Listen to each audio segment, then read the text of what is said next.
Deine weiße Stern streckt zu mir am Wasser an. Meine Wörter sind Treppen, bin in deiner Hand. Sie ist dunkel, sehr finkel, in meinen Keller dicken Blick. In der Chor, wo nicht kein Winkel, sei sie schenken dir zurück. In der Chor, wo nicht kein Winkel, sei sie schenken dir zurück.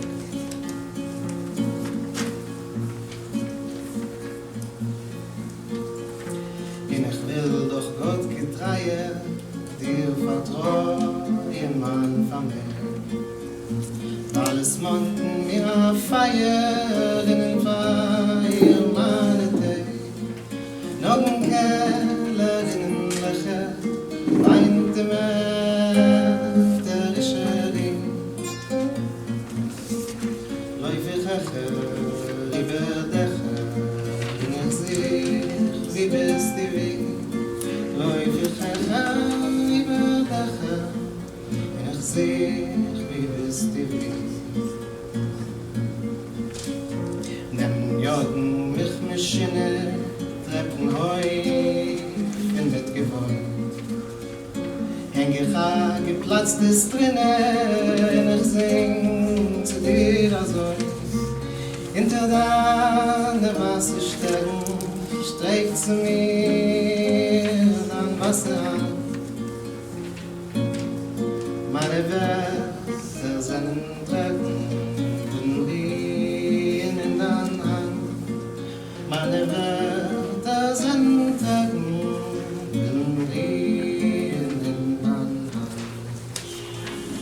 I saw my uncle cry as I kissed my cousins goodbye. And from there, my mother escaped to Switzerland, and so, she writes, in a beautiful private Loire castle, I became the governess to children of Catholic friends. They knew nothing of persecutions or deportations. The war had barely touched them. The villagers saw me go to Mass with the children as the most natural thing in the world. And thus, for a while, I could set my anxiety aside until on the second day of Rosh Hashanah, a phone call asked me to meet someone at the village tavern. Can you hear me okay now? Yes. Yeah. Move it down? Yeah. All right. A neighbor had come from Lille to warn me that the Gestapo had searched my aunt's house to arrest me and forced her to give them my whereabouts. The neighbor figured out a way for me to return to Lille and hide there. Arriving there in the middle of the night, a voice identified herself by saying my first name. I followed her from the railroad station to a faraway part of town. We did not talk, but I recognized her as the sister of one of my teachers. When we stopped at a house adjoining a hospital, she rang the bell and we entered the dark hall. Only then, once the door was shut, a light went on. I stood facing a tall man in priest garb, and next to him, a young woman. I had been led to the home of Father Raymond von Cour and his cousin, Mademoiselle Raymond Lombard. One day, the house door stood wide open, and there was Father von Cour giving orders to young men. Were they his students? No, it turns out they were members of the French resistance, and Father von Cour was a leader of the French underground. Of course, he had not told us. I found out many years later that Raymond would rescue infants and children whose parents had already been locked into railroad cars destined for extermination. It's a grave responsibility to realize that I owe my life to people who risked theirs. At the Seder table each year, I especially remember Father Goncourt and his cousin Raymond were honored at Yad Vashem, along with others who helped save Jews in that same circle. After the ceremony at Yad Vashem, Father Goncourt spoke these words: "As a man and as a priest, it has always been my understanding that one aspect of my duty was to help relieve the suffering of those around me, to restore them to self-confidence, and as much as possible to give them joy. Thus, when circumstances brought Irene into the stream of our lives, Mademoiselle Lombard and mine, and later on her uncle's family, and yet a whole cohort of Jewish children destined to be shipped to the crematorium ovens, we did not have the slightest shadow of hesitation. We did quite naturally what any other person would have done in this situation, and we felt honored that God would want to use us as his humble servants and be instrumental in rescuing our fellow man in his extreme suffering. Our fears, the risk we took, what were they in comparison to the immense tortures others had to endure?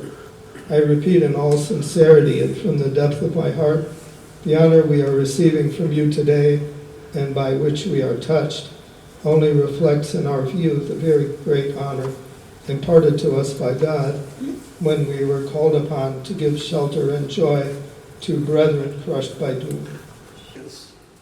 I was not saved by floods, yet I was drowning deep down under. I was buried by walls of crumbling towns. Executioners aimed carefully while they shot at me. I did not get saved by the end of the world, by cataclysm which was shaking humanity. Nothing ever saved me. I am alive.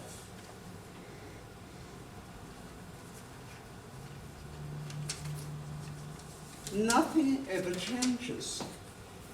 I prefer leaves without flowers to flowers without leaves. I would rather like people than humanity. I prefer chatting with doctors about subjects other than illness. Prefer anniversaries celebrated every day to the ones counted by decades. I prefer to live in chaos to suffering the hell of order. In war times, I prefer the conquered land to the conquerors. The moon has lost its romantic appeal. It's become an object to be tested scientifically. People suffer, dying in agony of hunger while waiting for the world to come to their rescue. Behind large tables, politicians confer and debate, bargaining with human life. Nothing ever changes. I prefer leaves without flowers to flowers without leaves. Very talented. He was an artist in his heart as well, not just outside. And when the war broke out, he had a wife and a little baby. And he was learning in the University for Art in Amsterdam, but he had a baby, and he saw them throw the baby to the wall, and she died. She died. And his wife was also she also died. The miracle was when he was rounded up to be shot.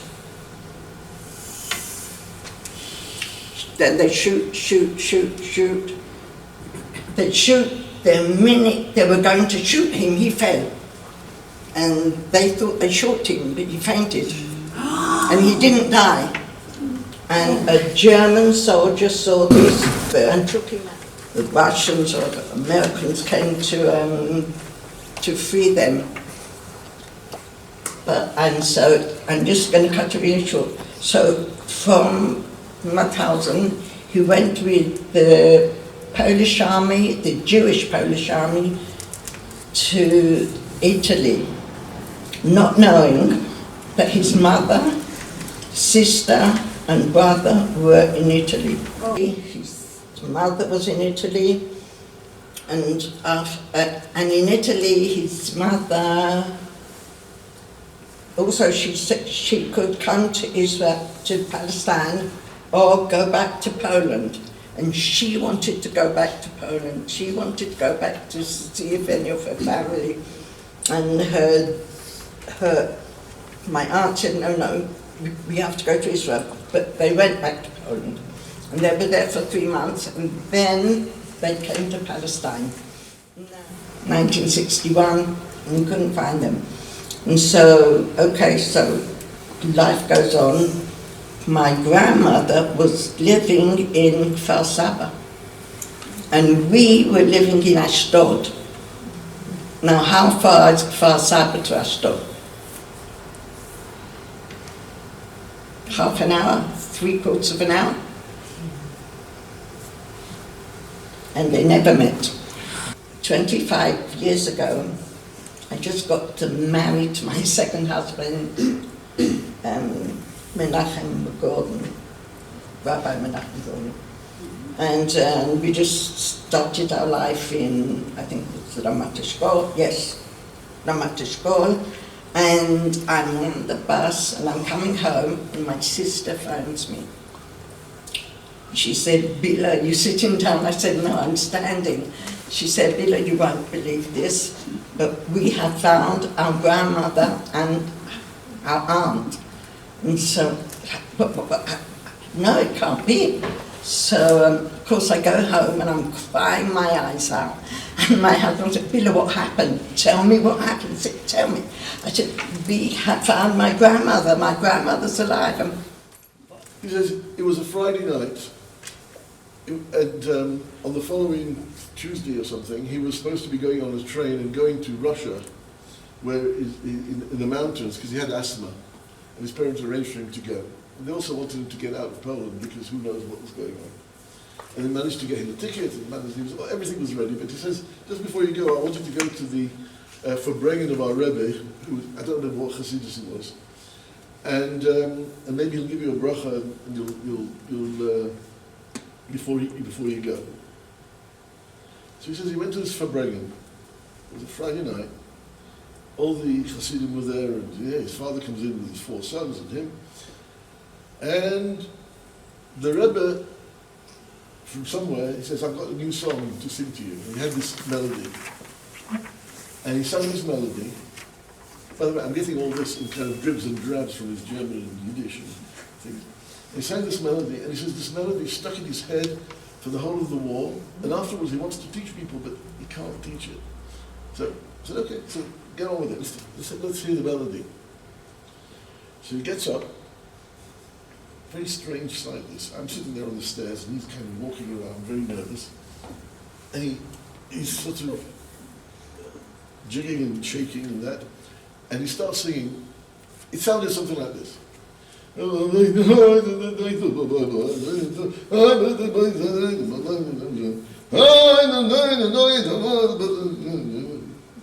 the sort of thing. He went on like this for about 3 minutes.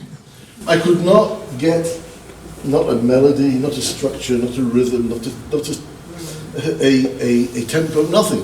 There was nothing that I would call musical in this song that he was trying to get me to write down or play or something. So let's start from the beginning, same thing again. It was, I think I was with him for about 20 minutes altogether. I think it was one of the worst 20 minutes of my life, because this guy was, obviously his neshama was kind of bursting with this song. It meant so much to him. It meant all his past. It meant his connection with everything. And I wasn't able to get it. I just was not able to get it.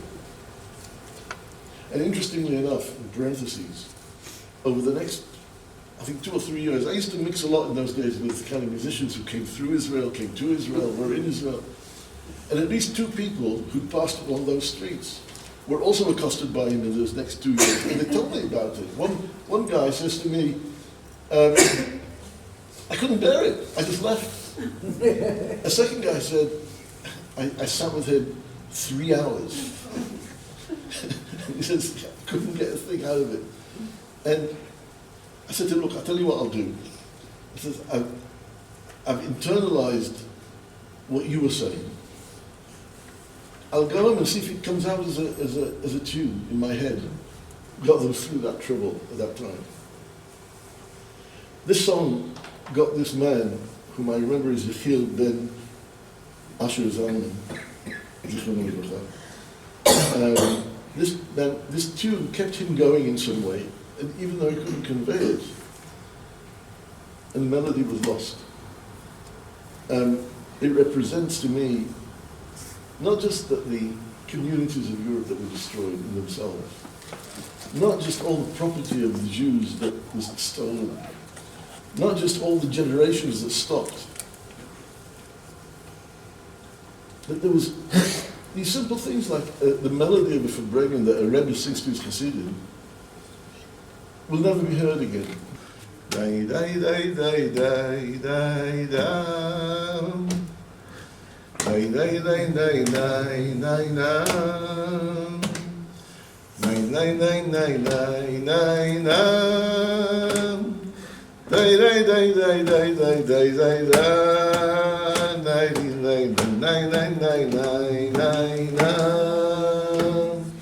Dai dai dai dai dai dai dam. Dai dai dai dai dai dai dam. Ay ay ay ay ay ay ay ay ay. Second bit. Dai dai dai dai dai dam. Dai dai dai dai dai dam. Dai dai dai dai dai dai dai dai dai dam. Dai dai dai dai dai dam. Dai dai dai dai dai dam. Dai dai dai dai dai dai dai dai dai dam. That's the song. My mother's family was from Leipzig. In 1938, they escaped from Germany to Belgium and were in a few different places, but basically they were in Brussels. And then when things got worse with the Germans, my sister and her brother were sent to different places outside of Brussels, and her parents stayed in Brussels. The last place that she was hidden at was a castle, and the building was demolished in 1922, and a local historian wrote a book about the building called the Chateau Thomas Philippe, and from 1863 to 2022. The building was used for a lot of different purposes, for socialist scout camps, convalescent home, vacation place for workers, and it was also, they had refugees from the Spanish Civil War, child refugees, and then in World War II, they had hidden Jewish children there, and my mother was there for around 2 years, from when she was 13 and 14. And so this section about World War II, they interviewed my mother and one of the other kids who were hidden there, and one of the things they asked her was what she thought of the building, which was a castle. So she had been hidden previously at a larger castle, where she was in a larger castle? Yes, a different castle. And and there she had slept in a round tower room. so she wasn't really impressed with this building in particular. And, I mean, her answer to them was that the castles were not similar. This is the book my mother wrote about her experiences. So I'm going to read 2 little sections from the time that she was in this location. Her brother's name is Henry. Henry wrote to me that he was coming to visit me, but that he had to spend the night because the trains didn't run that often, and in addition, he had to change trains. I approached Madame Van Howard, the night counselor in the big boys' dorm, to ask for a bed for my brother for that one night. She winked and suggested a spare little room under the roof for the 2 of us, the lovers. I had a hard time convincing her that it was really my brother visiting me, and that he just needed a bed in the dormitory with the boys. And this is at the end, liberation in September 44. Liberation in Kurdistan, that's the town, was preceded by 3 days of fear how much harm the retreating German army would inflict on the countryside. We children spent some time in the basement, away from windows. Finally, beginning in September 1944, we stood in front of the entrance gate to await the liberating troops. My heart took a plunge when I thought I saw Germans in the distance, but as they approached, we distinguished the American uniforms. Immediately the soldiers were embraced, showered with flowers, and practically smothered with kisses. Everybody was delirious. We discovered several Jewish soldiers among General Patton's tank troops, who came back every day to bring us chocolate and other goodies. They were so happy to find Jewish children who had survived. We also went to visit them in their camp across the French border nearby. Some of them left their U.S. address with us, which I kept for the longest time. Unfortunately, and to my greatest regret, I didn't have these names anymore to bring with me to the United States. I wanted to go home to Brussels, but had no means, nor was I allowed to travel by myself. It probably took a while to restore train service. Finally, after several weeks, the committee lady came from Brussels to pick me up to return me to my parents. I realized how lucky I was, as most of my friends had lost their parents in the deportations. We didn't know then that they would never return. I traveled back to Brussels together with Rosalie, whose parents did not make it. They had tried to hide and work in Kurdistan some 6 months prior. In fact, the day their arrival was set, Rosalie went to the railroad station, where she waited in vain all day. Then she cried all night. The committee lady took Rosalie and me to her house to stay overnight, while I was ready to walk all the way to St. John's to see my parents. The room Rosalie and I slept in was full of marionettes belonging to the lady's son. I was on edge. The next morning, the 3 of us took the tram to St. John's. I was embarrassed at the thought that Rosalie would have to watch the happy reunion with my parents, but there was nothing I could do about it. I rang our apartment bell with trepidation. My parents, who had seen who was downstairs from their balcony, ran down the stairs and opened the door. I embraced my mother, who had shrunk after 2 years, or had I grown. I quickly whispered in her ear, "Don't kiss me. This girl has no parents." My mother didn't listen, nor did my father. It was a joyous reunion that Rosalie had to watch. Many years later, I told her about my concern. She didn't remember a thing. So, this is about my Uncle Mike, who was in the concentration camps. I'm sure many of you have heard stories about what happened in the camps, and I'm not going to talk about that much, because I think what is important is what he did after the war, and it's much more instructive for us today. My uncle was born in Lodz and lived in the Lodz ghetto, which, if you don't know, is in Poland. He never was bar mitzvahed because at one point his parents both developed typhus. They went to the hospital and he never saw them again. And he's an orphan. He's 12 years old. He's an orphan. And he continued living in the Lodz ghetto People support him. Eventually, of course, the ghetto was destroyed. He ended up in Dachau. There, my uncle decided that he was going to come to the U.S., and the way he did that was by joining the U.S. Army. After the war, he became a Nazi hunter because of his ability to speak different languages. And so he spent a couple of years ferreting out Nazis in Europe and then came to the U.S. When he came to the U.S., he became a union activist. He joined Rocketdyne International, which was a division of Rockwell International, and helped build spaceships and eventually the shuttle and things like that. But his big part was union activism. Now, when I first met my uncle, it was in the 60s, and what sticks in my mind was I never saw him in short sleeves. No matter how hot it was, he wore long sleeve shirts.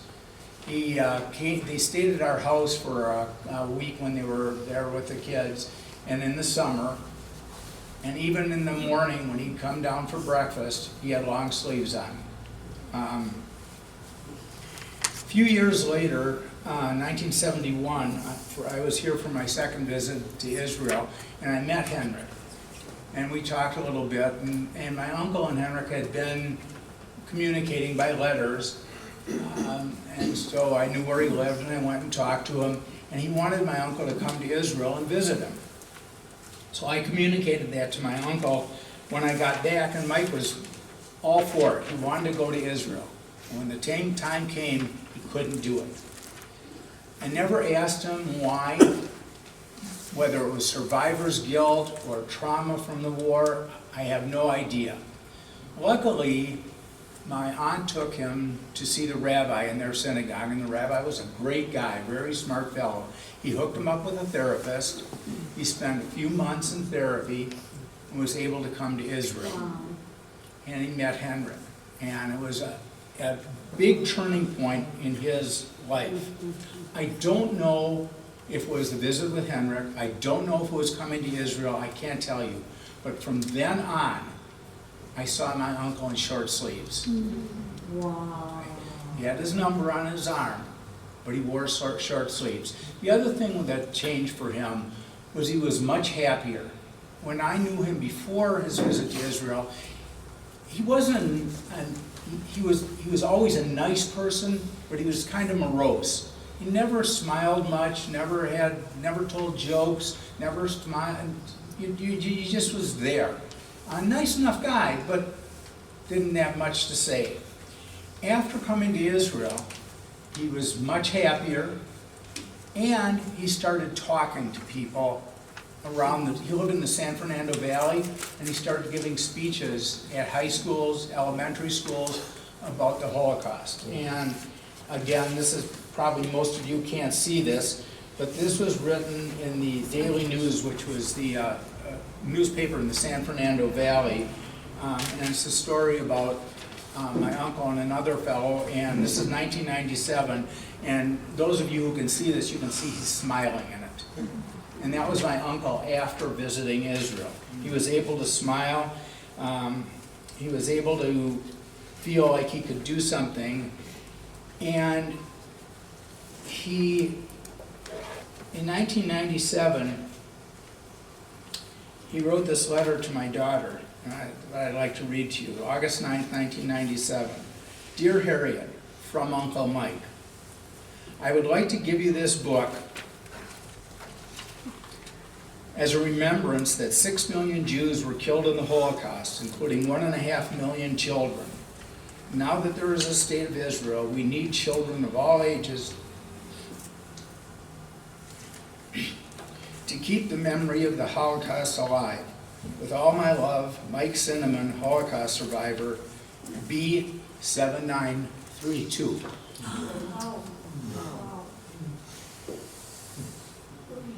The Holocaust did not define my uncle.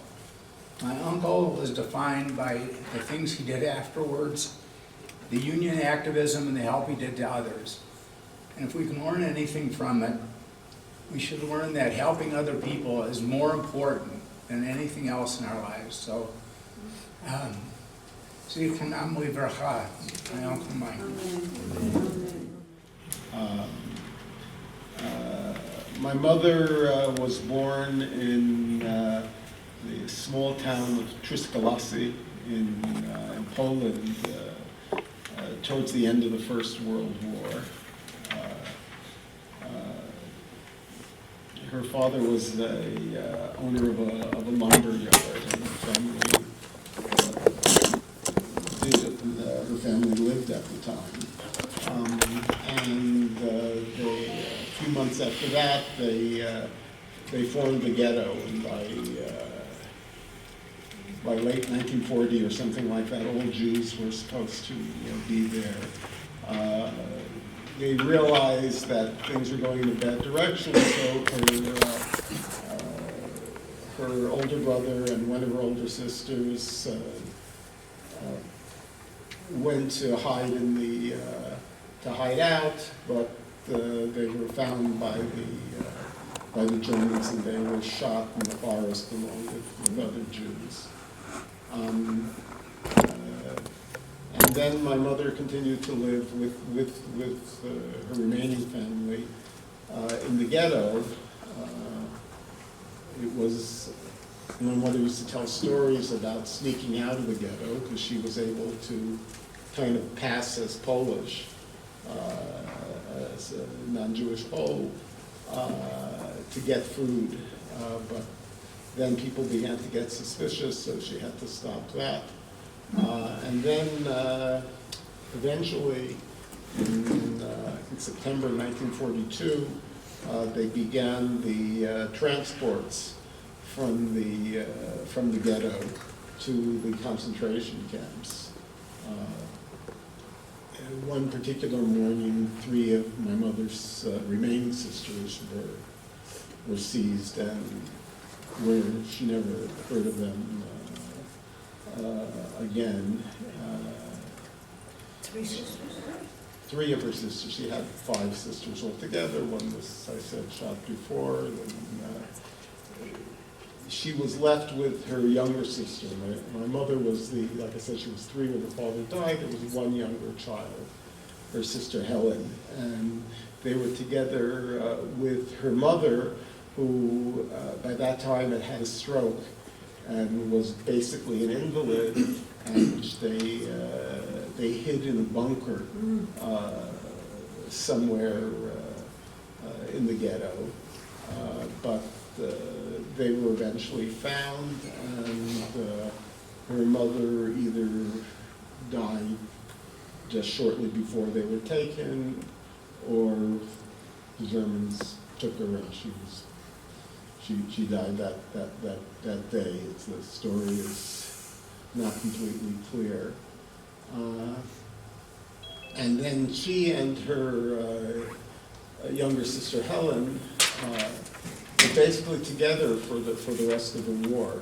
They went to they were sent to the concentration camp in the Częstochow area, Hasag Pelsari, which had an ammunition factory, a slave labor ammunition factory, and they were there in that concentration camp for a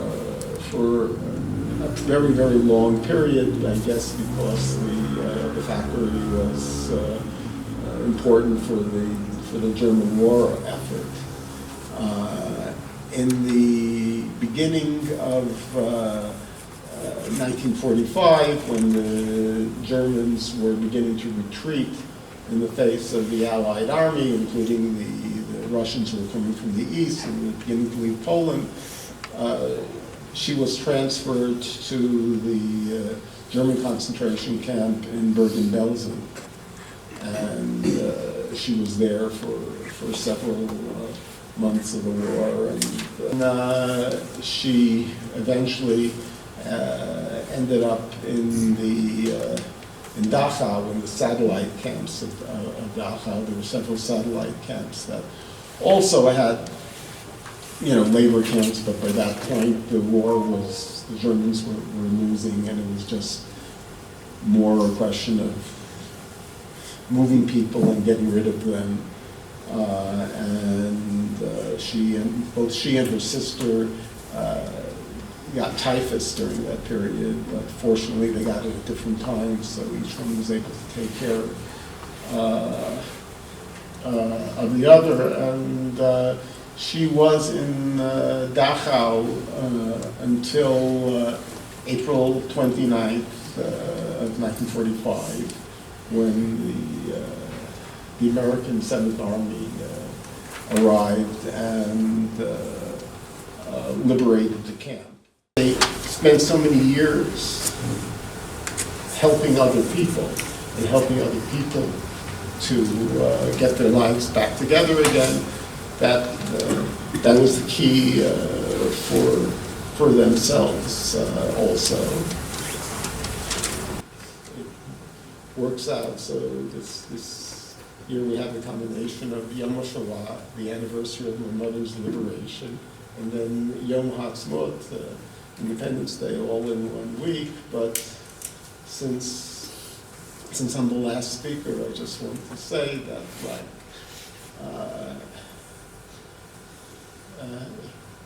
it can't be we can't really have the Shoah being a memory for us, and we can't really have liberation, and we can't really have independence as long as there are people being held under those conditions a couple of hours from here, not even. So we hope that maybe by Independence Day, all the hostages will be free. And we should have a real liberation.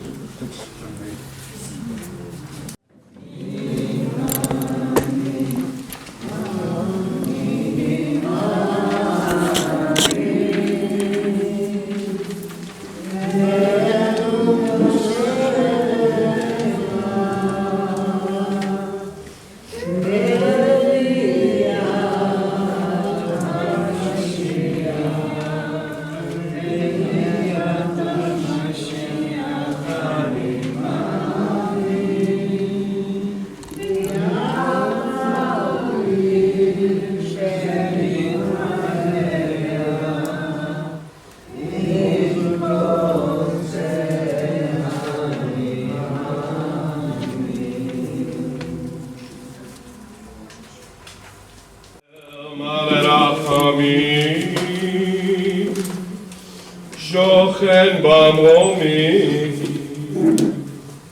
אמצא מנוחה נכונה, על כנפי השכינה, במעלות קדושים, טהורים וגיבורים כזוהר הרקיע מזהירים לנשמות הקדושים,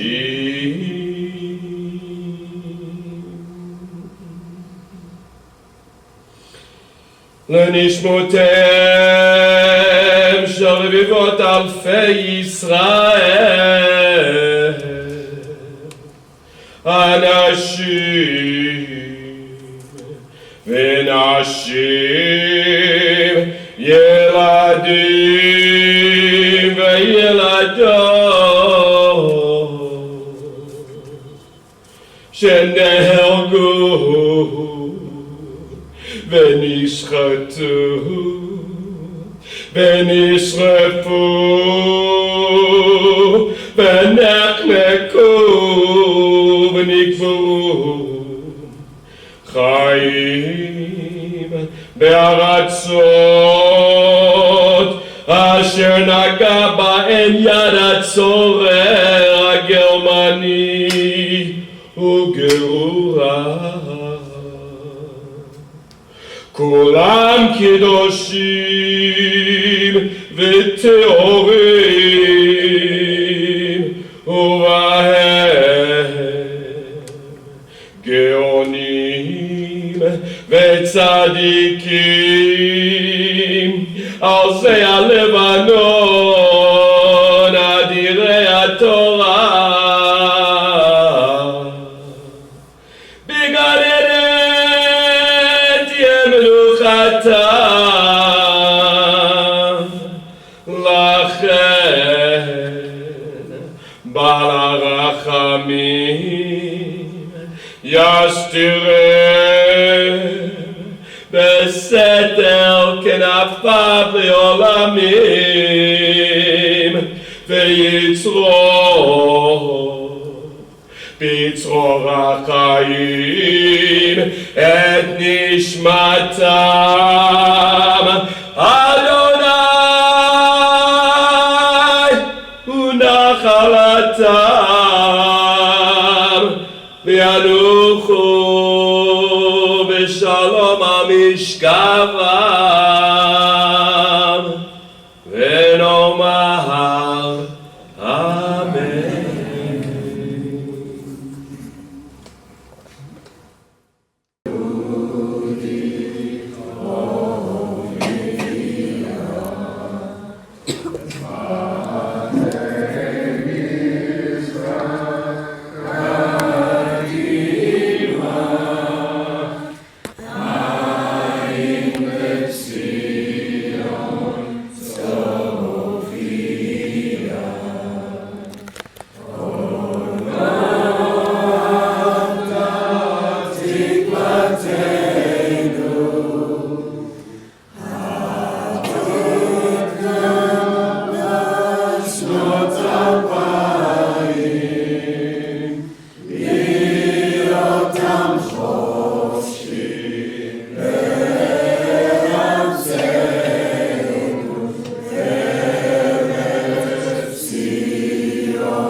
Yerushalayim.